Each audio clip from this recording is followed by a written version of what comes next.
बिस्मिल्लाहिर्रहमानिर्रहीम। अस्सलाम वालेकुम वरहमतुल्लाहि वबरकातुहू।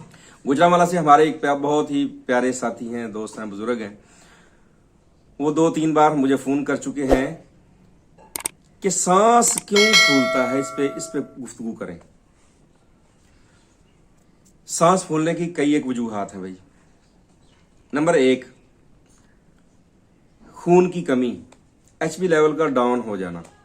खून की कमी की वजह से सांस फूल जाता है। 1 कदम चलता है बंदा, 2 कदम बैठा रहता है, ये कैफियत होती है। नंबर 2, फेफड़ों के अंदर इन्फेक्शन हो तब भी सांस फूल जाता है। नंबर 3, मरीज हार्ट पेशेंट हो, उसको दिल की तकलीफ हो तब भी सांस फूल जाता है। नंबर 4, जो लोग पेट भर के खाते हैं, बसियार खोर होते हैं, खाना ज्यादा खा लिया, ऊपर से ठंडा पानी पी लिया, नुफख की कैफियत, पेट फूल गया, उसने नीचे से डायाफ्राम को ऊपर जोर दिया, फेफड़े तंग हो गए, तब भी सांस फूल जाती है। अब किस किस चीज का इलाज करें? हमने अपनी सबसे पहले तशखीस करवानी है, उसके बाद इलाज है। अगर आपको जनरल वीकनेस है तो पहले अपनी उस वीकनेस को दूर करने के लिए किसी अच्छे मुआलिज से तशखीस करवाएं और उसका इलाज करवाएं। अगर आपको पता है कि आपको जनरल वीकनेस है तो जवाहर मोहरा आपके लिए इंतहाई मुफीद साबित हो सकते हैं। अगर आप अल्लाह ना करे हार्ट पेशेंट है तो फिर आपको किसी माहिर मुआलिज के साथ राब्ता करके तशखीस करवानी पड़ेगी कि दिल के वाल्व तंग हैं या शरियाने तंग हैं, आपका कोलेस्ट्रोल हाई है, आपके लिपिड का क्या मामला है, ये तशखीस के बाद उसका इलाज होगा। अगर आपको खून की कमी है तो खून की कमी को दूर करने के लिए मतवाजन गिजा चाहिए। दवाइयों से खून पूरा नहीं करना, गिजा से खून को पूरा करना है।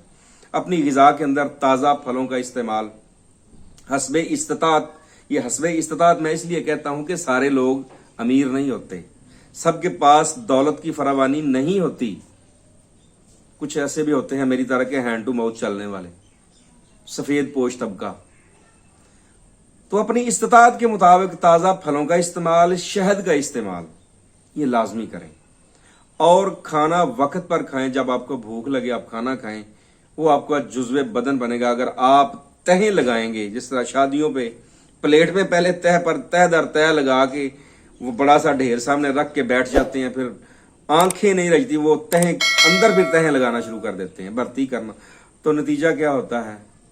बीमार होते हैं। उस बीमारी की वजह से जब वो गैस का दबाव होता है तो फिर वो आपके फेफड़ों को तंगी होती है और सांस नहीं निकल पाती। अगर आपके पेट में ये गैस की कैफियत है तो आप अपना खाना कम कर दें, थोड़ा खाएं, जिंदा रहने के लिए खाएं, वरना आप बीमार हो जाएंगे।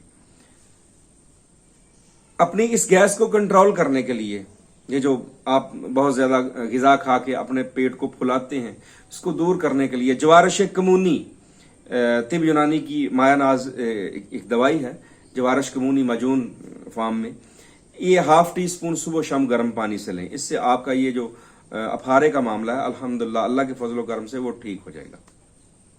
बकिया खून की कमी को दूर करने के लिए, बात तो खून की कमी की हो रही थी, आप हस्बे इस्तात फल खाएं और खाना थोड़ा खाएं। और इसके साथ में आपको ये कहूंगा कि खून की कमी को पूरा करने के लिए अनार बहुत ज्यादा मुफीद है। उसका अंदरूनी छिलका भी साथ आपने इस्तेमाल करना है, जो गिलाफ होता है दानों के ऊपर, वो भी इस्तेमाल करना है। और इस मौसम में, गर्मियों के मौसम में, आपके पास खून की कमी को पूरा करने के लिए स्ट्रॉबेरी मौजूद है। उसके बाद आ रहा है तरबूज, आ रहा है। तरबूज में आयरन बहुत ज्यादा होता है। आप तरबूज के साथ खजूर मिक्स करके खाएं, आपकी खून की कमी पूरी हो जाएगी। आपकी जो सांस फूलता है वो नहीं फूलेगा इंशाल्लाह। तो ये चंद छोटे छोटी टिप्स थी जो आपको बतानी थी कि आप अपने आप को, यानी अपने ये जो सांस आपकी फूलती है, इसको आपने किस तरह कंट्रोल करना है। तो अपनी तबीयत के मुताबिक, अपनी सेहत के मुताबिक, अपने मर्ज के मुताबिक उसकी तशखीस करवा के अपनी दवाई और गिजा को बेहतर करें और अपनी सांसों को बहाल रखें। दुआ में याद रखें। अस्सलाम वालेकुम वरहमतुल्लाहि वबरकातुहू।